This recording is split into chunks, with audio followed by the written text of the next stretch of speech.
Hello everybody, I'm Pagan Kel. Welcome back to my channel.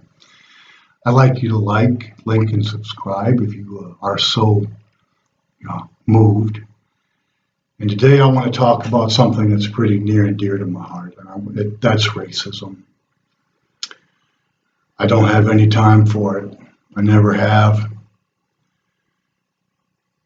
I see racism as part of that stupidity that I talked about yesterday. To judge another person through no other criteria but their skin color, where they came from, that's stupidity.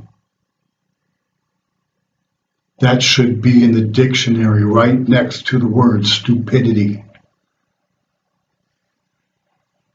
You do yourself a disservice when you do that. Not even talking about how you're treating those people that you're looking at. Now, I'm white. It's really obvious that I'm white.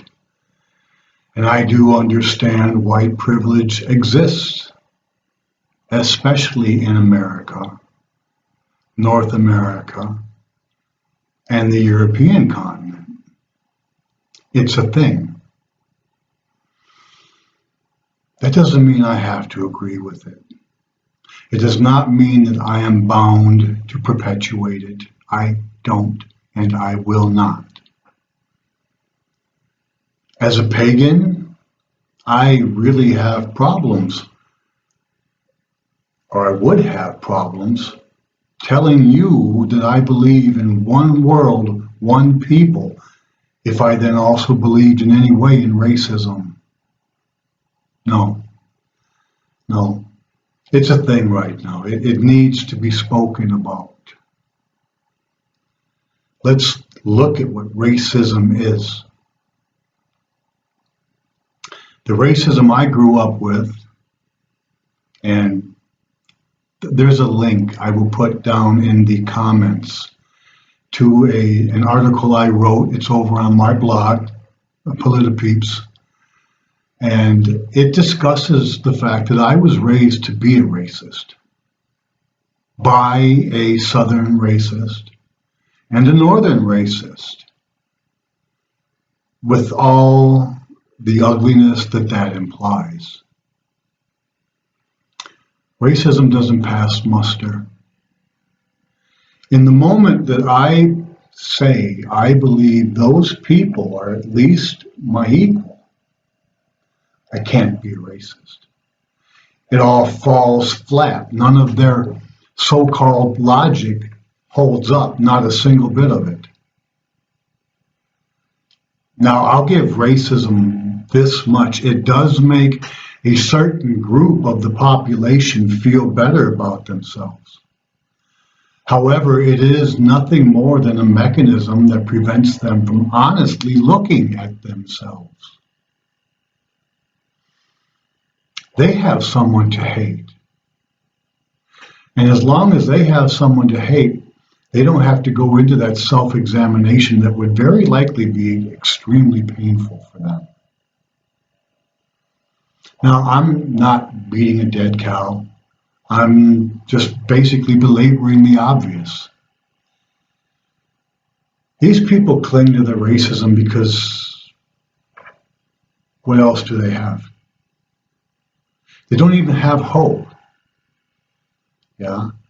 If they were to drop their racism, they drop their ego, they lose themselves. Now, I don't think that's a bad thing. I think it's the beginning of learning. When you drop all these walls and shields, all of those things away from you, and you actually start to take a look at what is causing you to be what you are, to do what you are, that's a very good thing. It's also very difficult. It is very difficult to do. But you have to do it.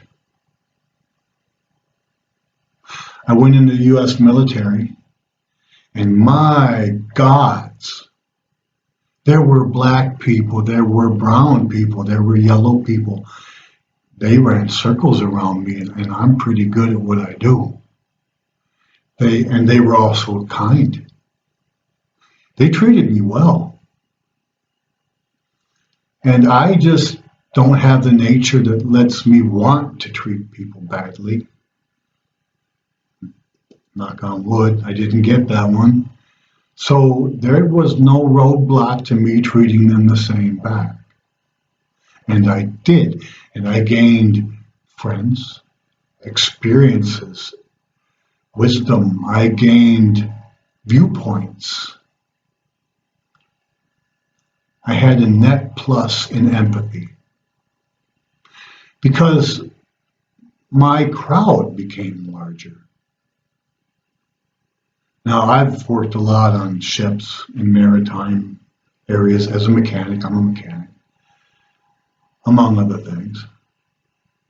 And I have spoken good discussions with people from all over the world. What a benefit.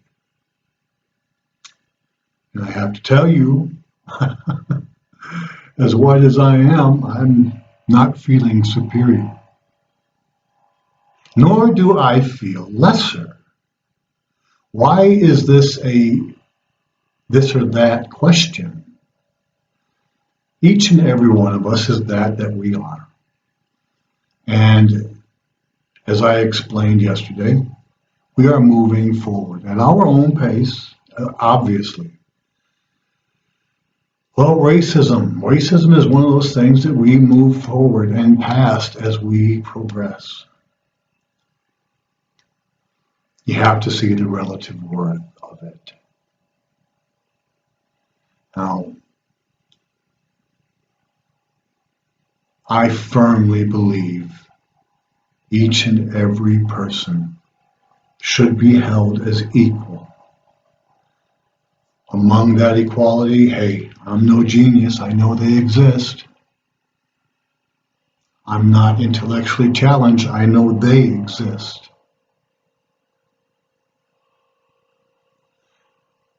You need to respect each and every one of those people and assume your place and do your part.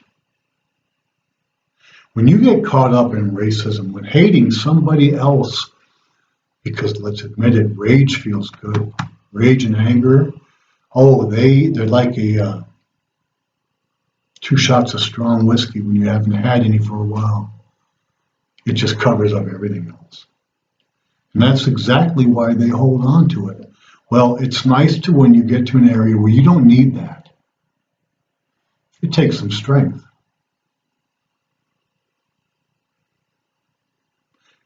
People should ask themselves, why do I need to automatically think that I'm better than that person there? Why is that? Why can you not accept their strengths and they accept your strengths? Accept their weaknesses. Let them see yours. And build a community. Racism does not build a larger community. It hedges in an already small one. You can never make your group more inclusive. That has a logical ending to it. At some point, you'll disappear.